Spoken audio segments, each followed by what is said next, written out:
Bismillahirrahmanirrahim. Assalamualaikum warahmatullahi wabarakatuh.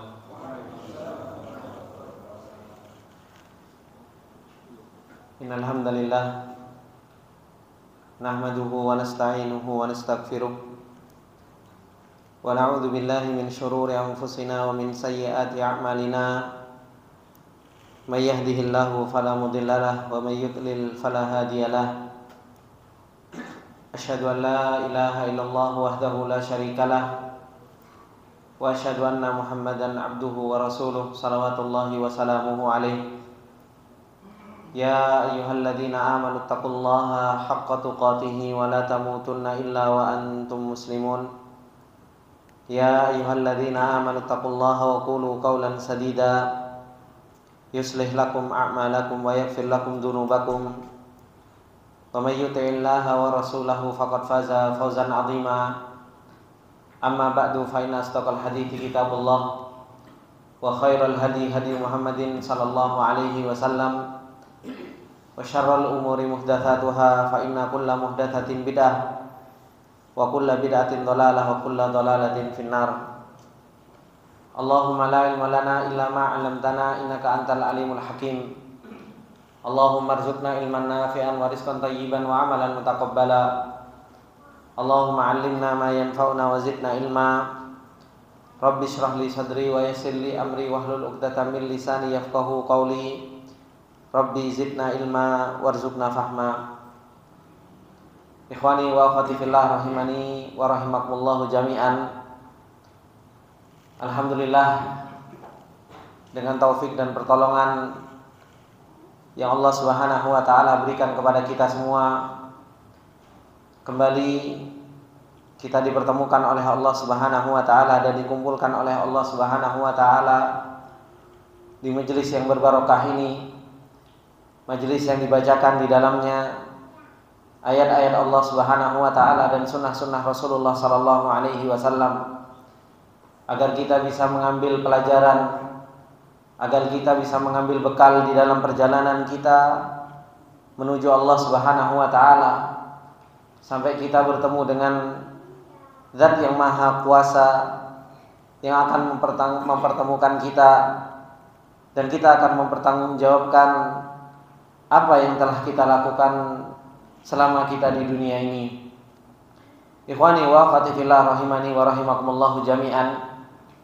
Insyaallah di kesempatan yang berbarokah ini kembali kita akan membacakan dari apa yang telah ditulis oleh Syekh Ahmad Utsman Al-Mazid berkaitan dengan masalah ta'zimullah, bagaimana perjalanan seseorang di dunia ini hendaknya selalu senantiasa mengagungkan Allah Subhanahu wa taala. Dan ternyata mengagungkan Allah Subhanahu wa taala adalah merupakan sebuah ibadah yang sangat besar. Ibadah hati yang paling banyak ditinggalkan oleh kebanyakan manusia, yaitu mengagungkan Allah Subhanahu wa taala. Padahal Allah Subhanahu wa taala senantiasa mempertontonkan, dan Allah Subhanahu wa taala senantiasa menurunkan kepada kita ayat-ayatnya agar kita kenal dengan Rabbul Alamin, agar kita kenal bahwasanya dialah Allah Subhanahu wa taala adalah Zat yang Maha Hak, yang dengan pengenalan kita kepada Allah Subhanahu wa taala, seseorang itu betul-betul bisa mengagungkan Allah Subhanahu wa taala. Seseorang bisa membesarkan Allah Subhanahu wa taala. Dan di kesempatan yang lalu yang sudah kita ambil dari apa yang beliau telah sampaikan kepada kita, bahwasanya pengagungan kepada Allah Subhanahu wa taala adalah merupakan ibadatun qalbiyah, adalah merupakan ibadah hati, yang dimana Allah Subhanahu wa taala telah menerangkan kepada kita semua bahwasanya makhluk-makhluk Allah Subhanahu wa taala yang lain itu mengagungkan Allah Subhanahu wa taala. Ketika Allah Subhanahu wa taala menceritakan kepada kita bagaimana burung hudhud yang pergi dari negeri Syam menuju ke negeri Yaman, di mana burung hudhud ini adalah seekor burung yang bisa mengagungkan Allah Subhanahu wa taala. Dan ketika burung hudhud melihat di sana ada hak-hak Allah Subhanahu wa taala yang dizalimi, burung hudhud tidak terima. Burung hudhud melaporkan hal tersebut kepada Nabi Sulaiman alaihi salam. Dan Nabi Hudhud menceritakan bahwasanya mereka adalah sebuah kaum fahum la yuhtadun, sebuah kaum yang mereka tersesat dan tidak mendapatkan petunjuk. Begitu pula Allah Subhanahu wa taala telah menceritakan juga kepada kita, bukan hanya sekedar seekor burung, akan tetapi makhluk-makhluk Allah Subhanahu wa taala yang lain pun bisa mengagungkan Allah Subhanahu wa taala. Sampai Allah Subhanahu wa taala mengatakan wa qalu takhadar rahman walada laqad ji'tum syai'an idda. Ketika orang-orang yang mereka mengucapkan bahwasanya Allah Subhanahu wa taala mempunyai anak, disitulah perubahan alam yang begitu luar biasa. Gunung hampir pecah, langit hampir terbelah, bahkan bumi pun hampir hampir terbelah gara-gara ucapan orang-orang yang mereka mengurangi hak-haknya Allah Subhanahu wa taala. Yang sepatutnya bagi kita yang ibadah pengagungan kepada Allah Subhanahu wa taala itu adalah merupakan ibadah hati. Dan kita mengetahui bahwasanya gunung, kemudian langit, bumi, kita nggak tahu hati mereka itu di mana. Kita nggak tahu. Dan yang jelas-jelas kita tahu bahwasanya bahwasanya kitalah yang punya hati. Dan harusnya hati kita itulah yang beribadah dengan beribadah mengagungkan Allah Subhanahu wa taala. Dan di sana ikhwani wa akhwati fillah rahimani wa rahimakumullah jami'an, Allah Subhanahu wa taala menceritakan tentang bagaimana sebuah gunung itu betul-betul mengagungkan Allah Subhanahu wa taala. Yaitu ketika Allah Subhanahu wa taala mengatakan di dalam surat Al-Hasyr, yang Allah Subhanahu wa taala mengatakan lau anzalna hadzal qur'ana ala jabalin la ra'aitahu khashi'an mutasaddian min khasyatillah wa tilkal amthalu nadribuha lin-nas la'allahum yatafakkarun, kata Allah Subhanahu wa taala. Allah Subhanahu wa taala mengatakan di dalam surat Al-Hasyr tersebut, seandainya Al-Qur'an itu kami turunkan ke gunung, Al-Quran itu seandainya diturunkan ke gunung, bagaimana keadaan gunung? La ra'aitahu khashi'an mutasaddian min khasyatillah. Maka gunung tersebut akan hancur dalam keadaan khusyuk. Semua karena khasyatan, karena rasa takut kepada Allah Subhanahu wa taala. Pengagungan yang begitu luar biasa. Pengagungan yang begitu luar biasa dari gunung tersebut, sehingga menjadikan batu itu bisa mengagungkan Allah. Batu itu bisa punya khosyah. Sekarang saya tanya lagi bapak-bapak, batu khosyah itu, rasa takut itu ibadah hati atau ibadah apa? Ibadah hati. Tapi ternyata batu gunung yang keras seperti itu bisa takut kepada Allah Subhanahu wa taala. Karena apa? Karena betul-betul bisa mengagungkan Allah Subhanahu wa taala. Makanya Allah Subhanahu wa taala mengatakan watilkal amsal, itu contoh. Nadribu halinnas, kami beri percontohan tersebut kepada manusia supaya apa, kata Allah Subhanahu wa taala? La'allahum yatafakkarun, supaya mikir. Supaya itu kita mikir, batu yang keras saja itu bisa takut, bisa mengagungkan Allah dan punya rasa khasyah. Dan kalau kita perhatikan bahwasanya rasa khasyah di dalam bahasa Arab itu ada khauf, takut. Di dalam bahasa Arab itu ada khauf, ada khasyah. Bedanya antara khauf dan khasyah, kalau khasyah itu dibarengi dengan ilmu. Nah, ketika Allah Subhanahu wa taala mengatakan khasyian mutasaddian min khasyatillah, ini menunjukkan bahwasanya batu kenal dengan Allah Subhanahu wa taala. Gunung itu kenal dengan Allah Subhanahu wa taala. Diturunkan Al-Qur'an bisa khusyuk, bisa tunduk, bisa taslim kepada Allah Subhanahu wa taala. Hati kita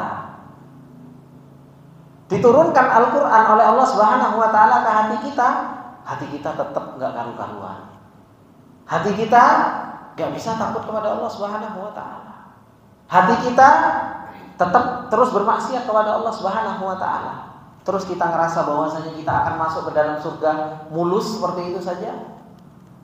Makanya ketika Nabi Ibrahim alaihissalam menceritakan tentang apa yang beliau bawa untuk menuju Rabbul Alamin, apa yang beliau bawa? Qalbun salim, hati yang selamat.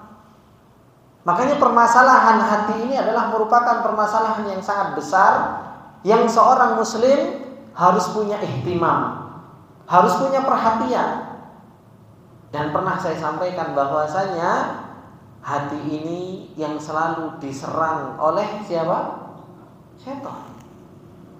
Gak pernah setan, bapak-bapak yang dimuliakan oleh Allah Subhanahu wa Ta'ala, setan gak pernah ngetak, setan gak pernah jewer, setan gak pernah nempeleng, enggak. Setan gak pernah jewer kita, tak jewer gitu kan, enggak. Tapi yang Allah Subhanahu wa Ta'ala selalu kabarkan kepada kita, setan itu selalu memberikan was-was. Setan itu selalu memberikan nazarat. Setan itu selalu memberikan khutuwat. Dan ini apa? Ini penyakit yang menyerang hati kita. Hati terus diwaswasin, hati terus diberikan khutuwat, diberi angan-angan, oh habis kayak gini. Habis itu terus diberi nazarat. Nah, hal-hal yang demikian kebanyakan manusia apa? Kebanyakan manusia itu tidak pernah memperhatikan tentang masalah urusan hati. Yang diperhatikan hanya urusan apa? Urusan-urusan dohir terus. Yang diperhatikan bagaimana badan sehat. Terkadang kita mau badan sehat saja, Pak. Kita mau check up ke dokter, ya kan? Kita punya perhatian kok. Oh, saya mau check up setiap seminggu sekali, ya kan? 3 hari sebelum check up sudah telepon dulu ke dokternya. Dok, saya mau check up, Dok. 3 hari ke depan. Sudah bikin janjian. Kita kalau mau ngurusin kesehatan badan, janjian dulu, telepon gitu kan. Telepon rumah sakit gigi, telepon dulu janjian. Luar biasa persiapan untuk membuat badan sehat itu, perjuangan kita luar biasa. Tapi membuat hati kita sehat itu subhanallah sulitnya luar biasa. Suruh ngaji, buka Al-Quran saja, tadabbur Al-Quran, itu salah satu sebab untuk apa? Untuk membuat hati kita sehat. Makanya Allah Subhanahu wa Ta'ala mengatakan, afala yatadabbaruna Al-Quran am ala qulubin aqfaluha. Kenapa kalian enggak mau mentadabburi Al-Quran? Apakah hati-hati kalian ada kuncinya? Tertutup, mati? Itu kan salah satu sebab seseorang itu apa? Membuat hatinya sehat. Duduk di majelis ilmu, mendengarkan nasihat dari seorang alim, itulah makanan hati. Nah, kita selalu sibuk dengan urusan dohir, urusan hati kita dibiarkan sakit, urusan hati kita dibiarkan mati. Akhirnya apa? Tidak bisa mengagungkan Allah Subhanahu wa Ta'ala. Mau ibadah cinta kepada Allah sulit. Kenapa? Gimana kita mau beribadah? Saya gini loh Pak. Saya mau menceritakan, kalau kita mau ibadah sholat itu kan ibadah dohir Pak. Ya kan? Ada kaki, ada tangan, ada gerakan. Kalau badan kita sakit, semangat nggak kita sholat? Ya kan? Sholat kita juga nggak akan sempurna. Kita kalau pusing banget saja sholat sampai bingung kan seperti itu. Kalau kita lagi sholat Allahu Akbar, gigi sakit saja sampai gini-gini kan, sampai pegangan gigi kan. Nah, anggota untuk melakukan sebuah ibadah kalau sakit, ibadah itu nggak akan pernah sempurna. Nah, kalau hati kita sakit, kita mau ibadah cinta kepada Allah, ini ibadah hati. Kita mau ibadah tawakal kepada Allah, ini ibadah hati. Kita mau mengagungkan Allah, ini ibadah hati. Tapi ternyata hati kita sakit, ya tidak bisa, tidak akan sempurna. Kita pun beribadah cinta kepada Allah, tetap kalah sama penyakit kita. Apa penyakit kita? Ya lebih cinta kepada makhluk, lebih cinta terhadap dunia. Ketika kita mau mengagungkan Allah Subhanahu wa Ta'ala, ya sulit. Kenapa? Hati kita sakit. Kita akan lebih mengagungkan apa? Selain Allah Subhanahu wa Ta'ala, lebih membesarkan selain Allah Subhanahu wa Ta'ala. Dan inilah yang terjadi di dalam apa? Kehidupan kita sehari-hari. Makanya ibadah ta'zimullah, ibadah mengagungkan Allah Subhanahu wa taala sebagaimana yang beliau sampaikan, ini adalah merupakan min a'dhamil ibadat. Termasuk di antara ibadah yang sangat agung, tapi apa? Ghafala anha katsirun minan nas. Tapi orang itu banyak lalai untuk beribadah pengagungan kepada Allah Subhanahu wa taala. Kita kalah sama batu, kita kalah dengan seekor burung, kita kalah dengan langit, kita kalah dengan makhluk-makhluk Allah Subhanahu wa taala yang lain yang mereka bisa mengagungkan Allah Subhanahu wa taala. Maka ini ikhwani wa akhwati fillah rahimani wa rahimakumullahu jami'an. Kemudian beliau mengatakan fa'adhamatullahi ta'ala muqarraratun lada hadhil ajramil azimah. Maka apa? Pengagungan kepada Allah Subhanahu wa taala itu betul-betul tertancap di mana? Di makhluk-makhluk yang sangat besar ini. Gunung besar-besar bisa mengagungkan Allah. Langit yang kita pandang dari ujung timur sampai ujung barat sebegitu besarnya bisa mengagungkan Allah. Lautan yang begitu luasnya bisa mengagungkan Allah Subhanahu wa taala. Bumi yang kita injak bisa mengagungkan Allah Subhanahu wa taala. Kita ya Allah, uripnya kita ini cuma paling berapa meter sih? Untuk mengagungkan Allah Subhanahu wa taala itu pun kita masih sangat sulit. Maka beliau mengatakan walidzalika fa innaha la tutiqu haulatil kalimati syani'ah wa hiya nisbatul waladi ila Allah taala. Oleh karena itu apa? Alam semesta ini saking betul-betul mengagungkan Allah Subhanahu wa taala, ketika hak Allah Subhanahu wa taala itu dikurangi, tidak mau. Pasti ada perubahan alam. Pasti ada perubahan alam. Kenapa? Pengagungannya kepada Allah Subhanahu wa taala luar biasa. Sekarang kita ngagumin orang tua kita semua. Kita ngagungkan orang tua kita dihina, haknya dikurangi oleh orang lain. Kita tuh kemudian ridho dengan orang tersebut. Pasti apa? Pasti akan muncul apa? Muncul reaksi dari kita. Kenapa? Orang yang kita agungkan kok dihina, kok haknya dikurangi.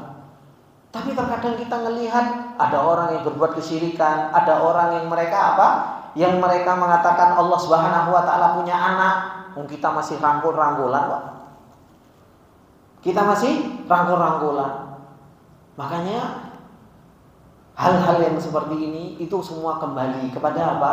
Kembali kepada bagaimana pengagungan kita kepada Allah Subhanahu wa taala. Ada hak sedikit dari Allah Subhanahu wa taala yang terkurangi, maka di situ akan muncul yang namanya apa? Kemarahan. Dan Rasulullah Shallallahu alaihi wasallam kalau kita lihat, Rasulullah kalau dirinya yang dihina, Rasulullah Shallallahu alaihi wasallam tidak balas.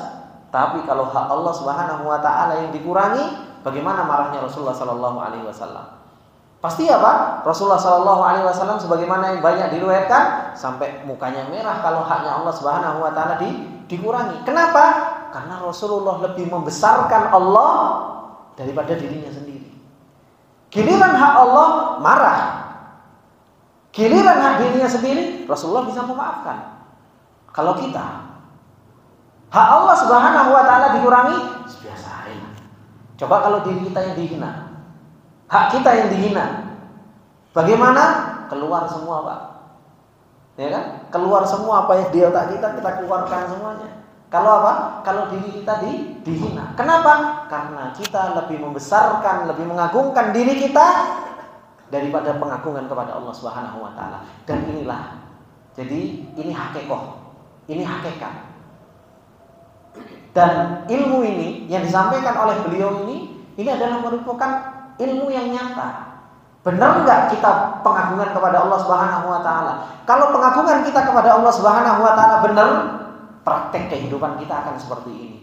Tapi kalau pengagungan kita kepada Allah Subhanahu wa taala itu tidak benar, prakteknya itu ya akan kita lihat. Karena ilmu ini adalah merupakan apa? Ilmu praktek.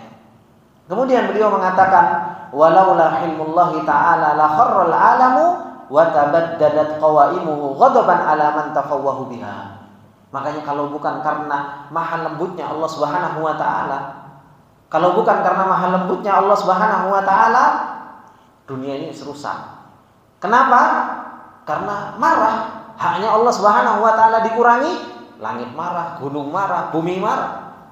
Tapi karena maha lembutnya Allah Subhanahu wa taala, semuanya masih dijaga oleh Allah Subhanahu wa taala. Makanya Allah jaga langit, Allah jaga bumi, Allah jaga lautan, semuanya dijaga oleh Allah Subhanahu wa taala. Dan itu menunjukkan maha luar biasanya Allah Subhanahu wa taala, maha latifnya Allah Subhanahu wa taala, maha halimnya Allah Subhanahu wa taala. Nah, inilah pentingnya kita belajar nama-nama Allah Subhanahu wa taala yang maha indah. Kemudian dikatakan oleh Muhammad bin Ka'ab, qala Muhammad bin Ka'ab, beliau mengatakan kada a'da'ullahi ayyuqimu 'alaina sa'ah. Hampir-hampir musuh-musuh Allah yang selalu mengurangi haknya Allah itu hampir-hampir selalu membuat hari kiamat. Jadi musuhnya Allah Subhanahu wa taala yang selalu berbuat kesyirikan, yang selalu berbicara tentang Allah tanpa ilmu, yang selalu mengurangi haknya Allah Subhanahu wa taala, pada hakikatnya mereka itu adalah merupakan mufsidun fil ard. Mereka itu adalah orang-orang yang merusak di muka bumi ini. Makanya ketika orang-orang yang mereka merusak di muka bumi ini adalah mereka orang-orang yang bermaksiat kepada Allah Subhanahu wa taala. Orang-orang yang selalu menyekutukan Allah, mereka itu adalah orang-orang yang selalu apa? Bermaksiat kepada Allah Subhanahu wa taala. Dan Allah Subhanahu wa taala mengatakan apa? Wa idza qila lahum la tufsidu fil ardi qalu apa? Mereka katakan nahnu muslihun, kan seperti itu. Kalau dikatakan kepada orang-orang yang seperti ini, jangan merusak di muka bumi, mereka selalu mengatakan nahnu muslimun. Kami ini orang yang senantiasa memperbaiki. Senantiasa memperbaiki. Padahal hakikatnya kalau kita betul-betul tahu orang-orang yang mereka berbicara tentang Allah tanpa ilmu, kemudian berbicara mengurangi haknya Allah, berbuat kesyirikan kepada Allah, mereka itu adalah merupakan hakikatul mufsid. Hakikat orang-orang yang senantiasa apa? Senantiasa merusak tatanan alam semesta ini. Kemudian beliau mengatakan, waqad dzakara Syekhul Islam Ibnu Taimiyah rahimahullahu taala alaqat at-ta'dhim bil wahdaniyah. Syekhul Islam Ibnu Taimiyah rahimahullahu taala telah berbicara tentang hubungan antara pengagungan kepada Allah Subhanahu wa taala dan mentauhidkan Allah Subhanahu wa taala. Apa sih hubungannya? Kita selalu berbicara tentang masalah tauhid, ya kan? Bahkan kita kalau ditanya tauhid dibagi berapa? Apal enggak? Apa ya? Tauhid dibagi 3, Ustaz. Rububiyah, uluhiyah, asma wa sifat. Kalau ditanya definisi mungkin apal. Tauhid rububiyah apa? Tauhid uluhiyah apa? Tauhid asma wa sifat apa? Tapi manfaat enggak? Teori ini kalau kata Syekhul Islam Ibnu Taimiyah rahimahullah taala, kalau tidak ada pengagungan kepada Allah. Kita punya teori yang banyak, tapi tidak ada pengagungan kepada Allah Subhanahu wa taala, nanti disebutkan oleh Syekhul Islam Ibnu Taimiyah. Apa yang beliau katakan? Beliau mengatakan famani taqada al-wahdaniyata fil uluhiyyati lillahi subhanahu wa ta'ala.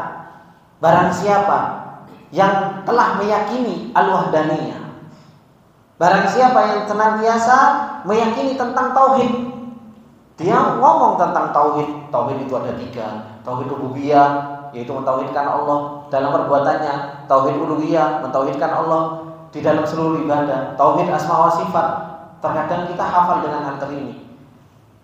Kemudian beliau mengatakan war risalata li abdihi wa rasulihi, dan seseorang itu meyakini bahwasanya Rasulullah sallallahu alaihi wasallam itu adalah rasulnya yang telah diutus oleh Allah Subhanahu wa taala. Beliau mengatakan apa? Summa lam yutsbi hadzal i'tiqada mujibahu minal ijlali wal ikram. Kemudian keyakinan ini, orang meyakini tauhid, meyakini risalah, tapi tidak diikuti keyakinan ini dengan apa? Pengagungan kepada Allah Subhanahu wa taala dan membesarkan Allah Subhanahu wa taala dan memuliakan Allah Subhanahu wa taala, alladzi huwa halun fil qalbi, yang itu adalah merupakan apa? Keadaan hati.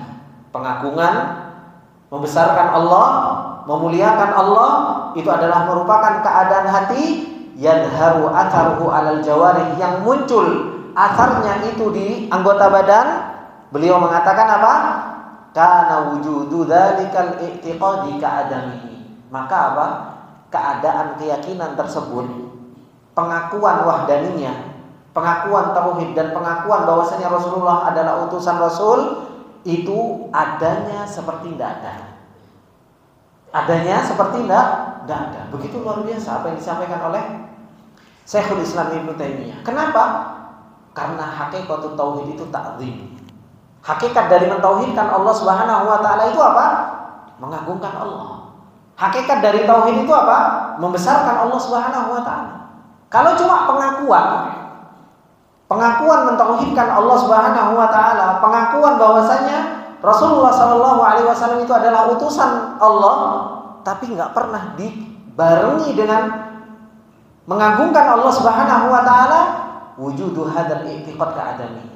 Maka adanya pengakuan ini seperti enggak adanya, kata beliau. Wa kana dzalika mujiban li fasadi dzalikal i'tiqadi, dan itu mewajibkan apa? Rusaknya pengakuan hal tersebut. Al-i'tiqadatul imaniyah tuzakkin nufusa wa tuslihuha. Ini yang beliau sampaikan. Kata Syekhul Islam Ibnu Taimiyah, beliau mengatakan apa?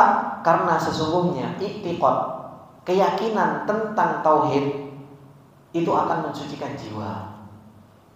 Dan pengakuan terhadap tauhid itu akan apa? Membenarkan jiwa seseorang. Kemudian beliau mengatakan, "Famata lam tujab zakatan nafsi wala salahaha, famadzaka illa li'annaha lam tarsah fil qulub." Kalau seseorang itu ngaku beriman kepada Allah, ngaku mentauhidkan Allah, tapi jiwanya nggak suci, jiwanya nggak benar, hatinya nggak bisa mengagungkan Allah Subhanahu wa taala, dan jiwanya tidak bisa membesarkan Allah Subhanahu wa taala, itu semua seakan-akan tidak ada karena tidak masuk ke dalam hati seseorang. Coba kalau kita lihat, ikhwani wa akhwati fillah rahimani wa rahimakumullah jami'an. Bagaimana para sahabat dahulu? Para sahabat dahulu diajari tauhid oleh Rasulullah sallallahu alaihi wasallam, bisa mengagungkan Allah Subhanahu wa taala. Abu Bakar kurang kerasnya apa? Umar itu. Umar itu kerasnya orang. Kenal tauhid, bisa menjadi orang yang luar biasa baiknya. Para sahabat itu, mereka itu khamr itu minumnya luar biasa. Minum-minuman keras begitu luar biasa. Tapi apa? Ketika mereka kenal tauhid, khamr disiramkan di jalanan. Bagaimana mereka kebiasaan mereka? Kebiasaan mereka judi. Kebiasaan mereka membunuh anak wanita. Itu kebiasaan orang-orang jahiliyah zaman dahulu. Ketika Rasulullah Shallallahu Alaihi Wasallam mengenalkan apa? Mengenalkan tauhid, apa yang terjadi?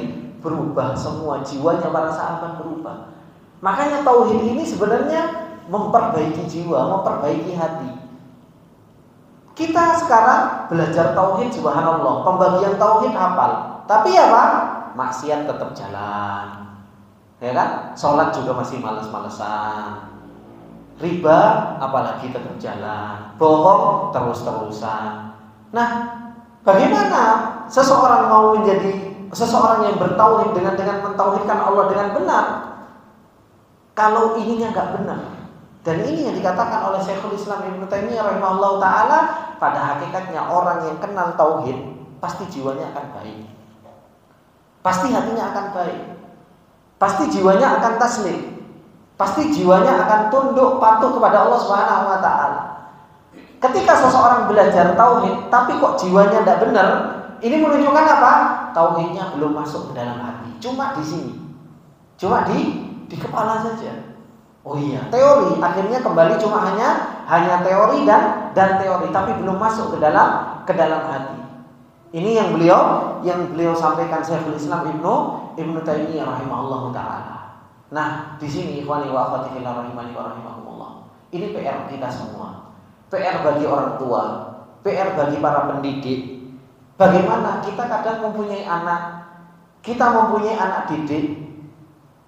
Terkadang kita sudah kenalkan mereka kepada Allah Subhanahu wa taala itu sedini mungkin ya. Sedini mungkin kita kenalkan. Dari SD kita suruh ngapal Al-Qur'an, SMP-nya kita suruh mondok. Terkadang sampai berapa tahun belajar? 12 tahun gitu. Dari SD sampai SMA mungkin di pondok terus-menerus. Harusnya orang kan kenal Al-Qur'an, kenal Rasul, kenal Allah Subhanahu wa taala. Harusnya seperti apa? Harusnya mencerminkan kebaikan dalam dirinya. Tapi subhanallah, terkadang seseorang lulusan pondok keluar kayak apa?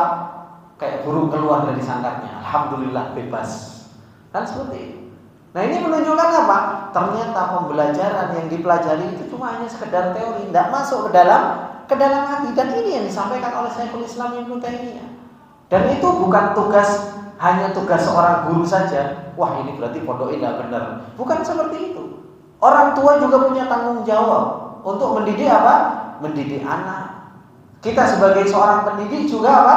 Berusaha untuk menanamkan nilai-nilai tauhid itu sampai masuk ke dalam hati supaya apa? Supaya seseorang itu punya kebaikan jiwa dan kebaikan hati. Maka dari sini, ikhwani wa akhwati fillah rahimani wa rahimakumullah, mencerdaskan otak, mencerdaskan kepala itu mudah. Mencerdaskan kepala itu mudah. Sekarang tinggal lihat Google, apalagi ada Google, gampang. Tanya aja ke Google, keluar semua. Itu mencerdaskan apa? Mencerdaskan kepala. Tapi mencerdaskan jiwa, mencerdaskan hati, nah ini yang butuh proses. Makanya menuntut ilmu itu butuh apa? Butuh guru. Ya kan? Butuh guru, butuh diproses. Kita dulu kalau di kampungan, Pak, ya kan? Kita semua insya Allah merasakan masa-masa indah ini. Sama guru belajar satu-satu, salah digepuk, cetak gitu kan. Akhirnya apa? Kita terdidik, jiwa kita itu terdidik menjadi, oh iya saya harus menjadi anak baik. Orang tua kita dulu selalu mengajarkan kita, nak jadilah anak yang baik, nak jadilah anak yang jujur, nak jadilah anak yang seperti ini. Orang tua kita itu selalu mengajarkan kita dengan hal-hal tersebut. Jadi anak baik, jadi anak yang jujur, jadi anak yang tanggung jawab. Kalau kita kan sekarang beda, nak jadi anak yang pintar. Pintar ininya saja, tapi ininya nggak pintar. Akhirnya apa? Pintar ngakali. Nah, hal-hal yang seperti ini, ikhwani wa akhwati fillah rahimani wa rahimakumullah, apa yang dikatakan oleh Syekhul Islam Ibnu Taimiyah, ternyata mentauhidkan Allah dan mengagungkan Allah itu kaitannya sangat besar. Kalau tauhidnya benar, pasti pengagungannya kepada Allah Subhanahu wa taala benar. Bisa membesarkan Allah Subhanahu wa taala dengan benar. Tapi kalau tauhidnya enggak karu-karuan, pengenalannya kepada Allah enggak karu-karuan, ya ini enggak akan bisa mengagungkan Allah Subhanahu wa taala. Dikira Allah Subhanahu wa taala hanya sekedar apa? Ahwanun nadhirin. Allah itu dikira penglihatannya lemah, pendengarannya lemah. Akhirnya kita kira seperti itu. Kenapa? Karena pengagungannya enggak ada. Kalau di depan orang kelihatan soleh, masya Allah. Giliran masuk kamar dibuka semuanya. Giliran di depan orang, masya Allah yang didengerin yang baik-baik. Di dalam yang didengarkan yang enggak karu-karuan. Nah ini kenapa? Karena tauhidnya tadi enggak benar, akhirnya pengagungan kepada Allah Subhanahu wa taala enggak benar. Ini yang dikatakan oleh Syekhul Islam Ibnu Taimiyah rahimahullah taala. Kemudian beliau mengatakan, wa min dalaili ta'dhimillah ubudiyatuhu al-kainati lillah. Termasuk di antara pengagungan kepada Allah Subhanahu wa taala, yaitu apa? Peribadahnya kita kepada Allah Subhanahu wa taala. Dan ini terjadi kepada siapa? Terjadi kepada seluruh alam semesta ini. Ketika alam semesta ini mengagungkan Allah Subhanahu wa taala, akhirnya apa? Mereka itu bisa beribadah kepada Allah Subhanahu wa taala. Allah Subhanahu wa taala sendiri yang menceritakan. Kata Allah Subhanahu wa taala dalam surat Al-Hajj, "Alam taro annallaha yasjudu lahu." Apakah kalian tidak melihat sesungguhnya Allah Subhanahu wa taala senantiasa sujud kepada Allah. Siapa yang sujud kepada Allah? Bukan hanya kita manusia, Pak. Tapi yang sujud kepada Allah Subhanahu wa taala man fis samawati. Seluruh yang ada di langit itu sujud kepada Allah Subhanahu wa taala. Bahkan disebutkan di dalam Baitul Ma'mur, orang yang beribadah, malaikat yang beribadah kepada Allah Subhanahu wa taala setiap harinya masuk berapa? 70.000. Kalau sudah masuk enggak keluar lagi. Itu tiap harinya. Makanya kita ini manusia, subhanallah, sudah banyak dosanya, mengagungkan Allah Subhanahu wa taala sulitnya. Kemudian apa? Kita sudah paling merasa aman dan paling merasa masuk surga. Padahal apa? Allah Subhanahu wa taala itu apa? Luar biasa. Yang di langit saja yang kita enggak tahu, itu sujud kepada Allah Subhanahu wa taala. Beribadah kepada Allah Subhanahu wa taala. Wa man fil ardi. Dan yang di bumi saja itu pun seluruhnya beribadah kepada Allah Subhanahu wa taala. Jangan dikira pohon, bebatuan, gunung, langit, lautan gak beribadah kepada Allah Subhanahu wa taala. Mereka semua beribadah kepada Allah Subhanahu wa taala. Mereka makhluk Allah Subhanahu wa taala. Wasyamsu wal qamaru wan nujumu wal jibal, kata Allah. Bahkan apa? Matahari. Matahari pun beribadah kepada Allah Subhanahu wa taala, tunduk kepada perintahnya Allah. Disuruh terbit dari timur, disuruh terbenam di barat. Bahkan ada nanti suatu hari Allah memerintahkan untuk apa? Kebaliknya, terbit dari barat dan taat kepada Allah Subhanahu wa taala. Begitu pula bulan, begitu pula nujum. Allah Subhanahu wa taala jadikan bintang-bintang itu beribadah kepada Allah Subhanahu wa taala. Wal jibal, gunung-gunung pun beribadah kepada Allah. Asyajar, pepohonan pun beribadah. Wad dawabu wa katsirun minan nas. Begitu pula apa? Binatang melata dan manusia pun beribadah kepada Allah Subhanahu wa taala. Nah, ini semua bentuk apa? Bentuk pengagungan makhluk itu kepada Allah Subhanahu wa taala. Maka kalau seseorang itu betul-betul mengagungkan Allah Subhanahu wa taala, akhirnya apa? Bisa beribadah kepada Allah Subhanahu wa taala dengan benar. Dan itu yang terjadi pada Rasulullah sallallahu alaihi wasallam. Makanya ketika Rasulullah sallallahu alaihi wasallam mengatakan inni a'lamukum billah wa akhwafukum lillah. Sesungguhnya aku adalah orang yang paling kenal dengan Allah. Karena Rasulullah paling kenal, akhirnya paling apa? Paling takut kepada Allah Subhanahu wa taala. Sampai sholat malamnya kakinya apa?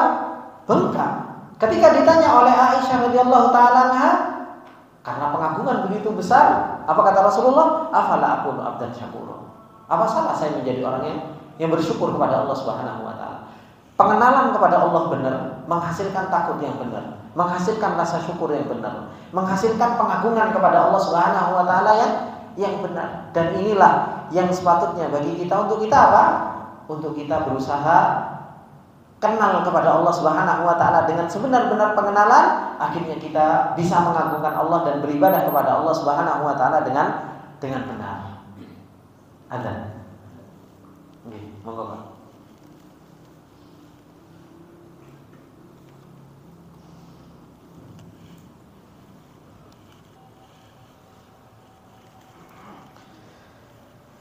Bismillah.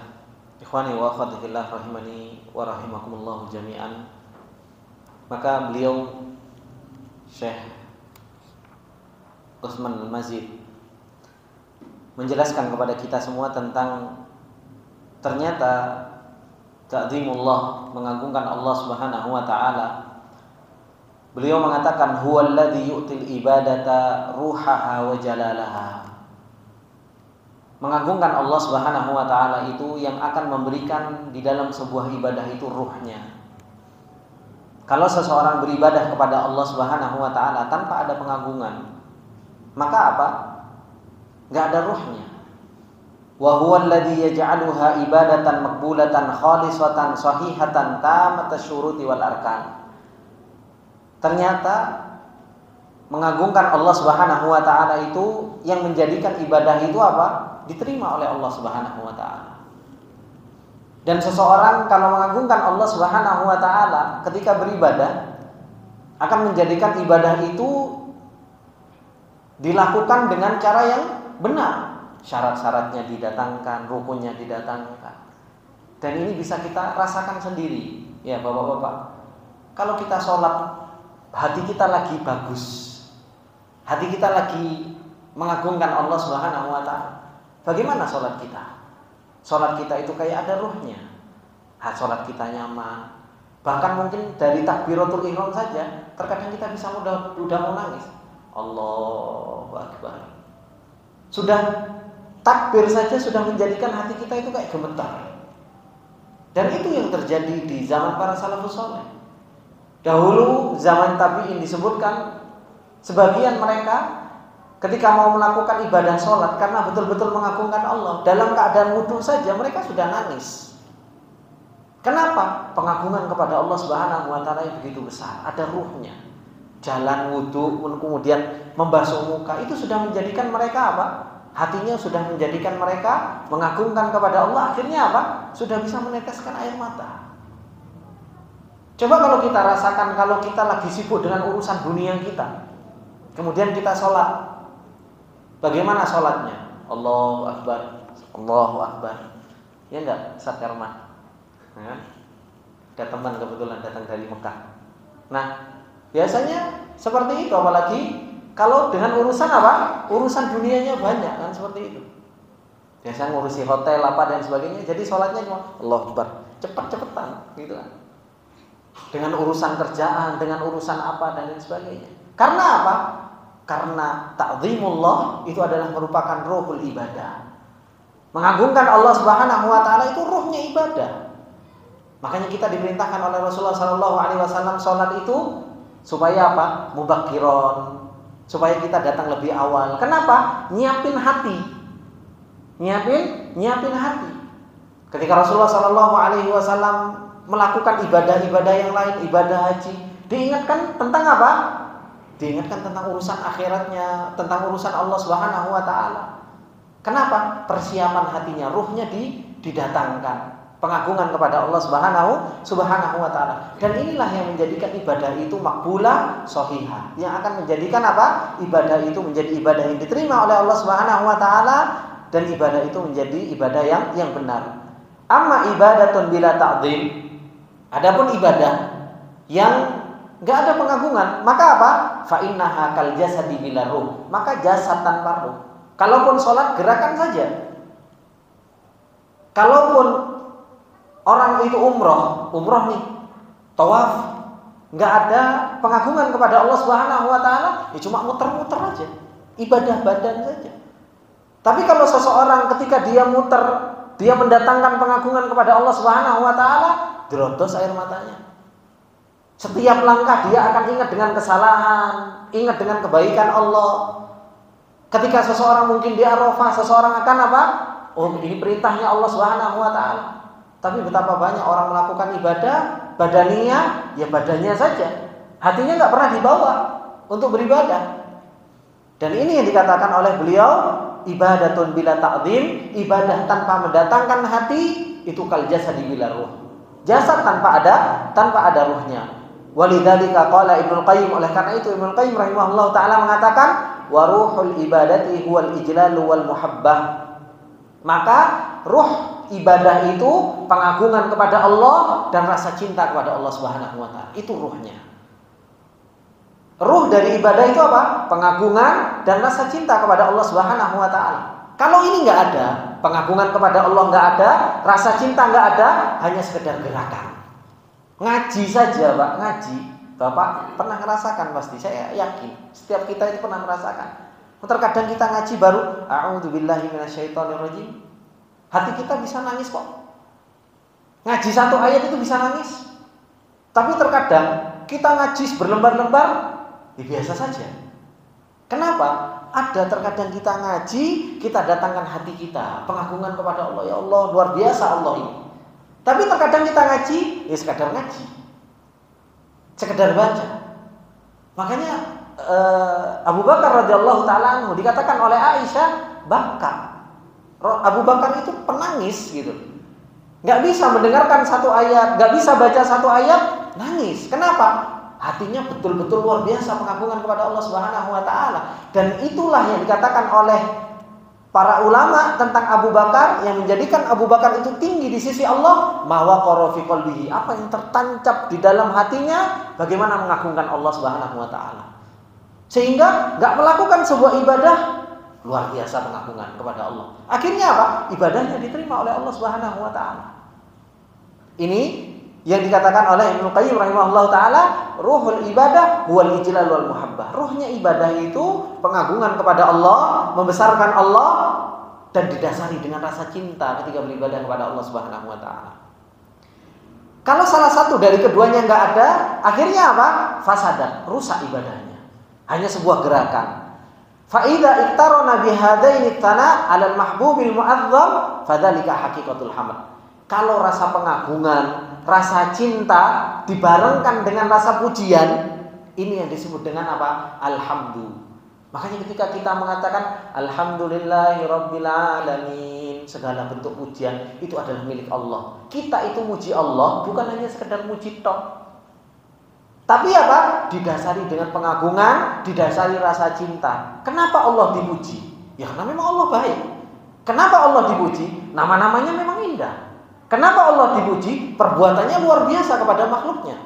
Adilnya luar biasa. Perbuatannya Allah selalu didasari karunia dari Allah Subhanahu wa taala.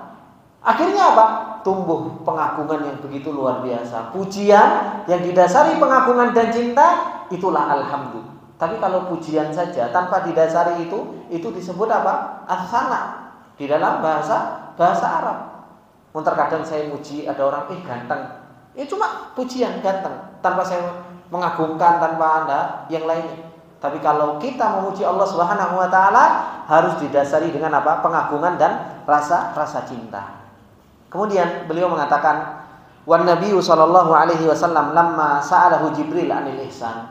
Dan Rasulullah sallallahu alaihi wasallam ketika ditanya oleh malaikat Jibril tentang ihsan, apa kata Rasulullah? "An ta'budallaha ka'annaka tarahu fa in lam takun tarahu fa innahu yaraka." Engkau beribadah kepada Allah seakan-akan engkau melihat Allah. Kalau engkau nggak bisa, maka apa?